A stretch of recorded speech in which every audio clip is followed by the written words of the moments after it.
Yuli now knows that her brother Alex can conjure a golem, but is it enough to keep them away from the revolutionary soldiers trying to hunt them down, or will they be trapped along with the psychotic Ms. Chernobyl?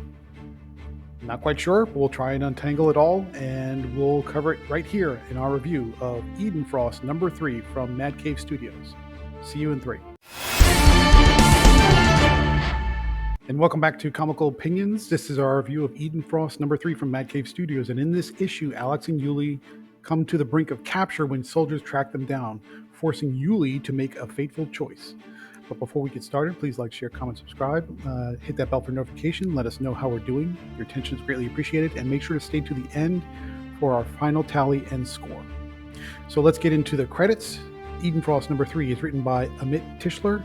Art, color, and cover are all done by Bruno Frenda, and letters are by Taylor Esposito. Before we get into this issue, let's talk about what happened in the last issue. So in the last issue, Yuli and Alex ran through the woods after escaping the destruction of the village, and they found a small cabin that was maintained by just a single woman who was sort of out there living by herself. She's very untrustworthy. She levels a shotgun at the two kids and says, "What are you doing here? Are you spies? What are you trying to do?" Apparently the woman had been out there a very long time, and she was, as they say, a kept woman.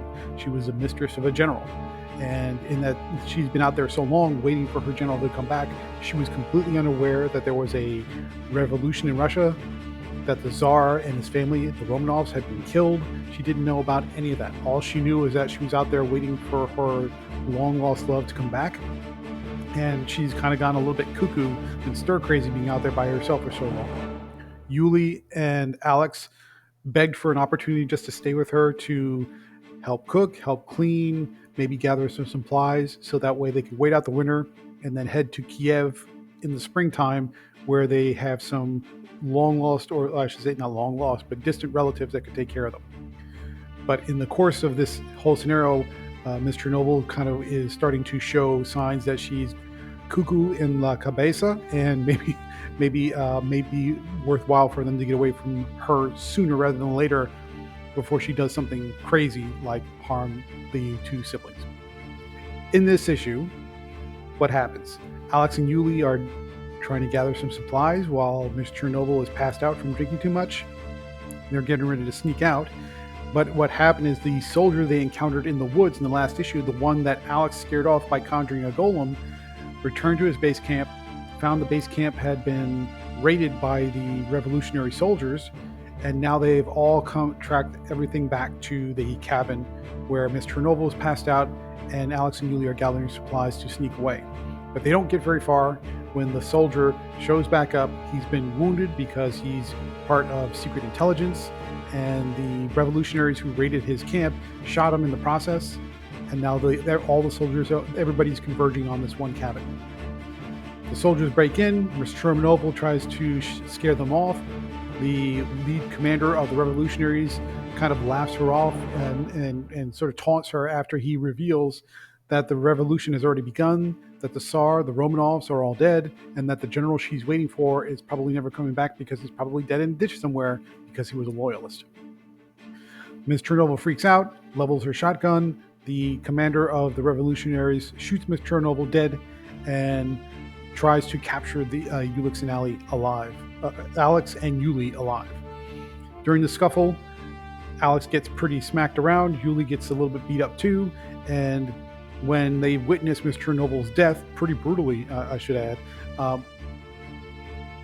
Yuli hears a voice in her head, and the voice is coming from the little trinket that Alex wears around his neck that had fallen off in the scuffle, and it calls her saying, if you want the power to defeat these guys, if you want the power to defend your family and your bloodline, you must make a blood pact with me and I will help you. So she wipes some of the blood off her face, grabs the trinket, the little piece that Alex was wearing around his neck that fell to the ground, and then it comes to life, and it summons not a golem, or at least not a golem in the traditional sense that looks like a giant sort of rocky ice giant. In this case, it summons a large fiery rock monster in the shape of a large wolf, and it blows everybody away. And that's where we end up with this issue. because the giant fire ice rock wolf is now facing off against the commander, who is badly injured but still alive, and then we see where it goes from there. So, interesting fact about this particular issue is it plays directly into the mythology of the, I would say, the mythology of the religion of Jewish people, and also people who are from Ukraine and from Russia and that part of the Eastern European world.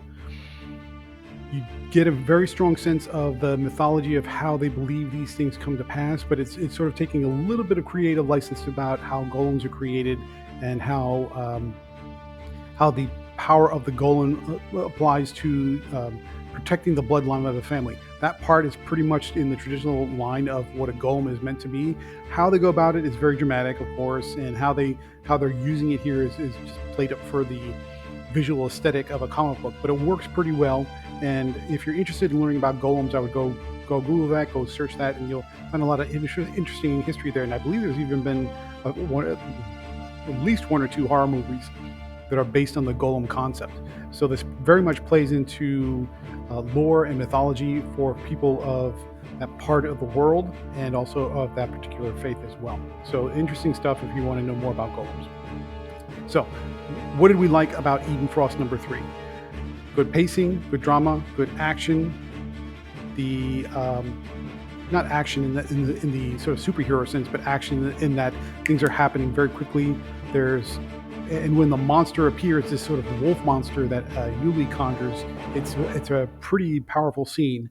Big splash page, very dramatic, and it hits you pretty hard, which is exactly the intention of that particular story. Also, as a side note, this review and the comic, I should say, is marked as mature because there is some, I won't say graphic violence, but there's some pretty intense violence, especially when Miss Chernobyl gets shot. And there is definitely some coarse language in this issue as well. So even though the kids have a sort of a cartoonish, not a cartoonish, but more of like a manga style appearance to them because of the overly big and expressive eyes and the really soft features and what have you, the language is pretty rough in a few spots. So just be warned about that. What didn't we like about Edenfrost number 3? Honestly, not much. I like what's happening. I like where it's going. I have no idea what's going to happen in the next issue, which is the finale. This is a 4-part story, but like where this is going. So, and nothing in here played out poorly. Now, as a matter of just clarification, there's a lot that happens in this series, or I should say this mini-series, that is relying upon your knowledge of history, especially what happened during the Russian Revolution, the Romanovs, the Tsars, everything that's going on there. So if you're not well versed in what's going on in that period of time and period in history, there might be aspects of this that don't quite land as well or don't make sense as far as understanding who's, what's what, and why certain developments are big and meaningful and impactful.